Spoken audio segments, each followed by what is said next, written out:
Welcome sa DRS 2.0. Fresh at nagbabagang happenings bang hanap mo? Mga padabarkads man yan o mga trending topics? Pwes, sagutin natin yan.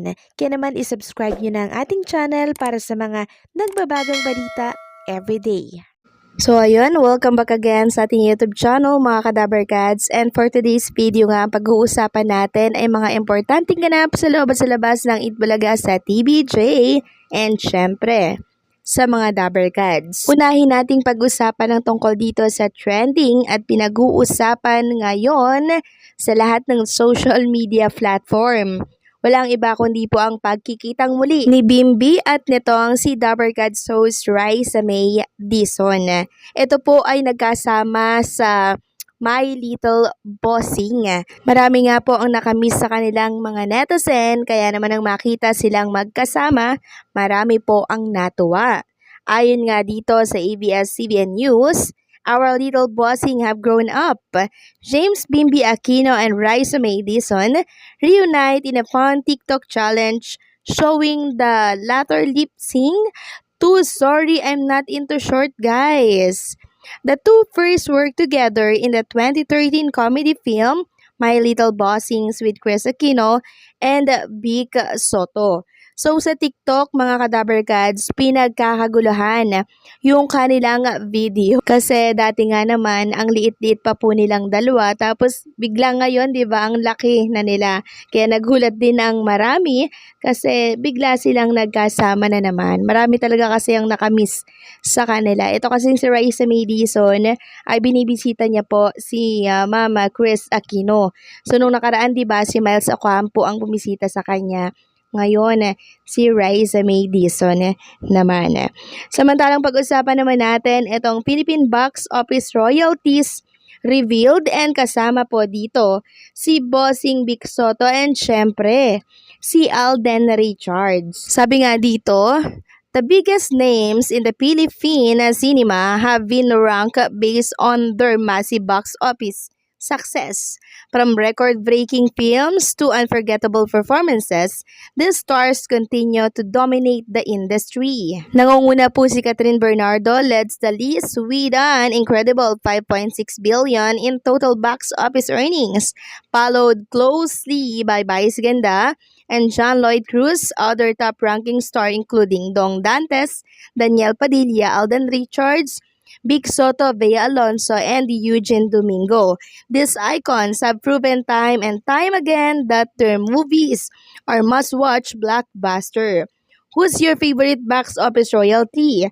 Drop their name in the comments. So, dalawang Dabarkads natin ang napasama dito, no, mga Dabarkads. And nakakatuwa lang dahil kahit na may edad si Bossing Vic Soto, kaya niya pa din pong magpa-blockbuster ng isang pelikula. Samantalang si Pepsi Paloma naman mga kadabarkads ay ginawan po ng t-shirt na nagkakahalaga po ng 750 pesos. Binebenta po ito online at makikita nga dito sa likuran ng t-shirt ang mukha po ni Pepsi Paloma na tila baga ay tinakpan po ang kanyang bibig at ang kanyang mata. So parang merong ibig sabihin, di ba? Para bang gustong palabasin sa naturang print sa naturang t-shirt na hindi hinayaang makapagsalita si Pepsi Paloma, tinakpan din ang kanyang bibig at ang kanyang mga mata. Samantalang mga kadabarkads, ang dami-daming buhay na testigo ang nagpapatunay sa totoong nangyari kay Pepsi Paloma. Samantalang si Bossing Vic Soto naman ay meron pong inireveal tungkol kaya saan ito.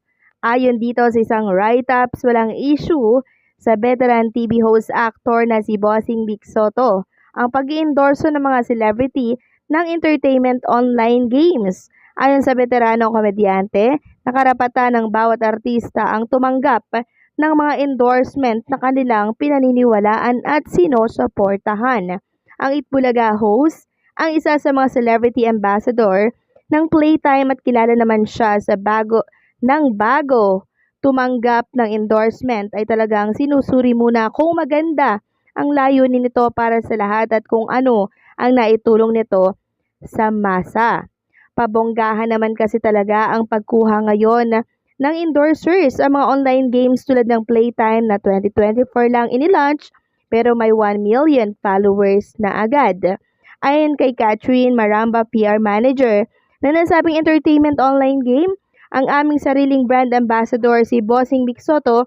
As he always say in his videos, ang importante enjoy lang kayo sa paglalaro ng responsable. Ang kanyang mensahe ay palaging nagpapaalala sa atin ng kahalagahan ng pagsali sa mga aktibidad sa paglalaro sa ligtas at kontroladong paraan. Kami ay palaging naniniwala sa integridad ng paglalaro. Tinitiyak namin na ang mga laro ay patas at transparent at ang mga manlalaro ay may sapat na kaalaman tungkol sa mga patakaran at mga payout. Ipinagmamalaki namin na sumusunod kami sa mga lokal at pambansang regulasyon tungkol sa mga responsableng kasanayan ng paglalaro.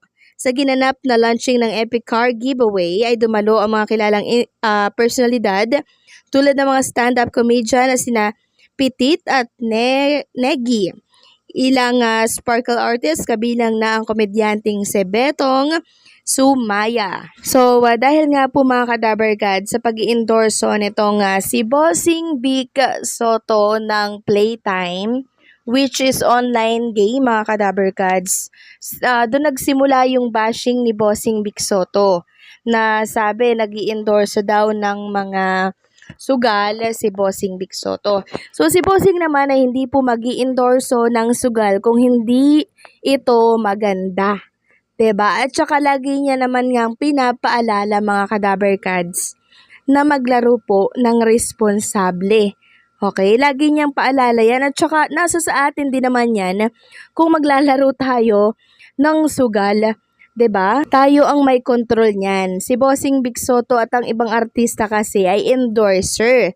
Trabaho nilang mag-endorso ng mga brand and meron din silang natatanggap na bayad doon. Gano'n naman talaga ang 'di ba ng artista, yung parang rule nila ang magpakilala ng mga brand, product, 'di ba, para makilala sa masa. Pero yung pag-i-endorsong yon, syempre mga Kadaber Gods, ay may kalaki po na responsibilidad sa bawat mamamayang Pilipino. At meron naman tayong isip mga Kadaber Gods, 'di ba? Kaya yung mga nangbabash kay Bossing Vic Soto, hindi naman po karapat-dapat na i-bash si Bossing Vic, 'di ba? Dahil trabaho niya po ang mag-endorse and kumita sa mga brand na pinapakilala po niya. And sa tingin niyo po ba tatanggapin ni Bossing Vic Soto yan kung nakakasama yan sa atin? Hindi po, no? Dahil para kay Bossing Vic Soto, enjoyment lang naman ang paglalaro po ng online game. And dapat din, pag maglalaro tayo ng mga online game, may control tayo. Yung limit natin, dapat tayo ng limit at hanggang doon lang. Huwag tayong masyadong maa-addict, okay? Enjoyment lang. Huwag natin gawing bisyo. So, paano hanggang dito na lamang pong update natin. Maraming salamat sa patuloy na pagsuporta. And don't forget to like, share, comment, and subscribe.